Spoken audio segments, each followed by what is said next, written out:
Hey, welcome to Socialism for All. I'm an anti-revisionist Marxist-Leninist who's spent thousands of hours of my life studying political economy and the history of the international communist movement, and now I run a YouTube channel where I share many famous communist works as audiobooks with commentary and discussion. And in this video, we're going to talk about the Democratic nominee for New York City Mayor, Zohran Mamdani. It's late June 2025, and recently, a DSA-aligned junior New York State legislator named Zohran Mamdani won the Democratic Party primary for New York City Mayor against Andrew Cuomo and other candidates, and a lot of people have asked me for my thoughts. Before I get into that, I want to say that Mamdani has been in the media constantly, whether it's the mainstream capitalist media that is freaking out because he calls himself a democratic socialist in a stronghold of capitalism, New York City, and has also spoken against the Gaza genocide, again from a stronghold of Zionism, New York City, or whether it's the more left-leaning, mostly online, social democratic hype machine, freaking out about him also, but in a more positive way, and I would expect both sides to keep doing this basically from now to the election, and probably after the election if he's elected also. So what do I as a communist think about this? So the very short version is, if you're a New York voter and you want to vote for Mamdani, feel free. I'm definitely not trying to stop you. I don't think he's any worse than any of the other candidates, nor do I think that there's any particular advantage, as such, to refusing to vote for him. In other words, I'm not trying to talk you out of it. But if you're ready to hear it, I would like to share with you a communist perspective, specifically my own personal opinion on the situation, which hopefully will get you thinking a bit more broadly than the frantic despair and short-term desperation which tends to characterize the motivations of U.S. Social Democrats. Let's start with Mamdani's campaign and presentation. He's a young, dynamic politician of Indian descent who gives good speeches and references topics that a lot of working-class people care about. The basic affordability of groceries and rent, criminal justice problems like the Gestapo-style ICE raids and New York City police brutality and racial profiling, and so on.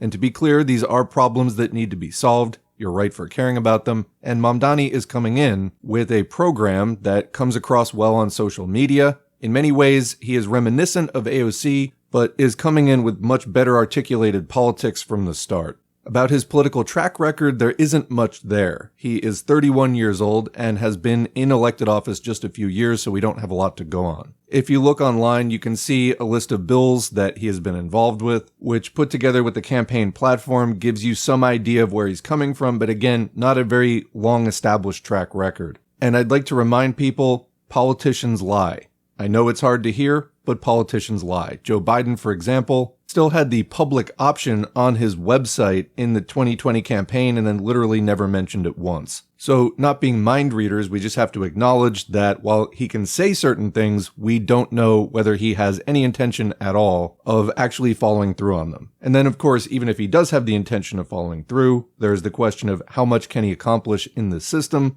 which we're going to talk about in a few minutes. And before his career as an elected politician, he worked in housing justice, helping people to fight foreclosures and evictions. So that is, better than being a real estate developer, for example, in terms of some consistency with a DSA-type agenda. And about his affiliation with DSA, I want to note we've talked about DSA a fair amount on this channel. I personally have been a dues-paying DSA member on and off since 2016. And to be honest, the first meeting that I went to that winter, 2016-2017, was way too liberal for me, and I backed off of that in favor of other work. I've since assisted in a support role with certain non-electoral local campaigns that I thought were worthwhile, and I've recommended DSA here on the channel for first-time comrades just getting involved with real-world organizing as a relatively safe way to get your feet wet and get a sense of what being involved with a political group is like, to get familiar with your local activist culture, and to meet comrades who might also share further left inclinations and who might be interested in future communist collaborations, be they study groups or what have you. There are also some explicitly Marxist and Marxist-Leninist caucuses within DSA, so there are opportunities, especially for junior communists, to get more familiarity before joining something that is more specialized. which can be a really bad experience and very controlling sometimes if it's the wrong group, which is not something I want to be responsible for recommending here on the channel. But again, I leave that up to the individual listener where you are going to take this. But always, I've recommended to apply what you learn in your Marxist-Leninist studies whenever a vote comes up or a decision of any kind within the groups that you're involved with, and in particular to try to fight right opportunist errors, which in DSA tends to manifest as tailing the imperialist, 1% controlled, genocidal Democratic Party. I believe it's a fundamental task of the US left, along with rebuilding the labor movement, and that piece is critical, to break with the Democratic Party and form our own class-independent workers' party. So obviously Mamdani is running as a Democrat, and that's exactly the kind of thing I want to see people fighting against. So that's something off the bat I disagree with about his approach and the sort of left liberal orientation that he represents. Just to get that out in the open, I can already hear people saying, but you have to run as a Democrat or you won't win. But winning isn't that important because ultimately, I'm not sure we're going to change that much through the capitalist electoral system. More on that in a minute. And even winning as a Democrat is kind of a loss. They're definitely going to drag you right, and it's going to rehabilitate the credibility of that party and so on, which is something I've seen him speak directly to, making the Democratic Party into the kind of party that people believe in. I'm not sure we really want that, considering that after all, it doesn't have internal party democracy. It is owned by the 1%. And, again, Andrew Cuomo, his primary opponent, Democrat, is probably going to run against him in the general because they don't really vote blue no matter who. That's just something that they say to the left. But again, we need to get away from that party, not rehabilitate that party. We've had a number of discussions on this topic since the fall of last year in videos such as Socialism 101 versus Electoralism. Do communists vote in capitalist elections? Should the US left trust Bernie Sanders? A recent playlist titled Socialists Against Bernie Sanders, which includes videos such as Let's Talk About Fighting Oligarchy Marxistly, and Bernie Sanders and the Lesson of Occupy Wall Street, which go into great detail about this, and 2 additional videos titled A Tale of Two Comments, How to Move the US Left Forward to Socialism, and more on US left parties, in which I discuss my views of the current state of left parties and groups in the USA, as a starting point to help you, the listeners and students of the communist educational materials we're publishing, in choosing where you might start or continue your real-world organizing. And I'll link those in the video description.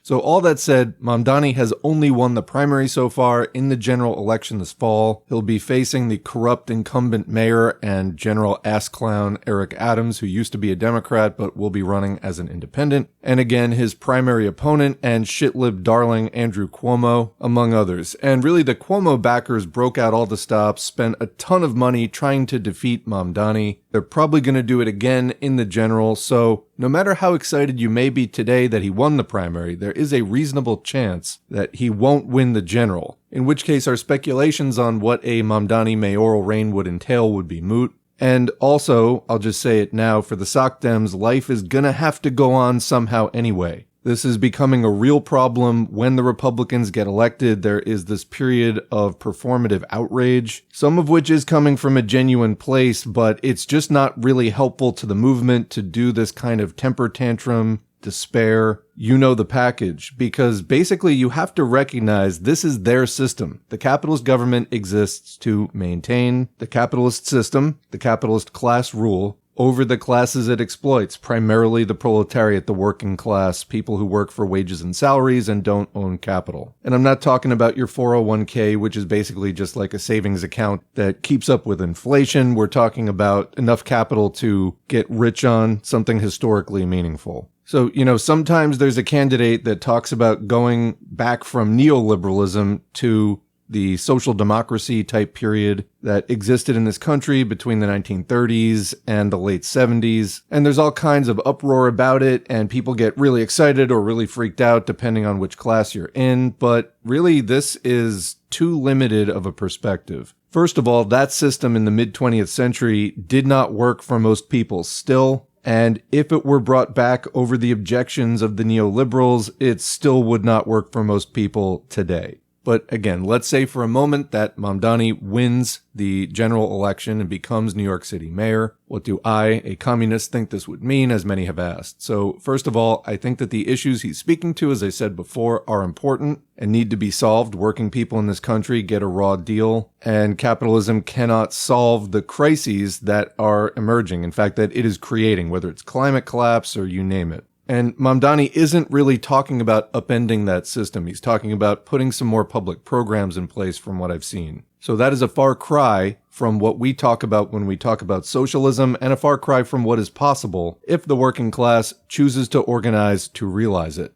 If Mamdani is able to make some progress in solving some of these problems somehow, then great, but one, I honestly doubt that he'll be able to do much within the system as it exists. And number two, I've also looked a lot at the historical role that social democrats, the people who are the would-be reformers of capitalism, or the gradualists who don't want a sudden change from capitalism into socialism, but want to gradually change it over time, a strategy that has not played out at all in history, tend to play, the role that these people tend to play during times of crisis for capitalism, such as we're experiencing now. And that role is to buy time and credibility for the capitalist system. Like he was talking about, the kind of Democrat you can be proud of being. There is no kind of Democrat you can be proud of being. That party first took the presidency in 1828. This is their system as much as it is anyone's. It is fundamentally a capitalist political party, and we need to fight against that in our own party, because political parties are basically the concentrated essence of a class perspective. And the kind of class collaborationist perspective of workers trying to organize in an imperialist party is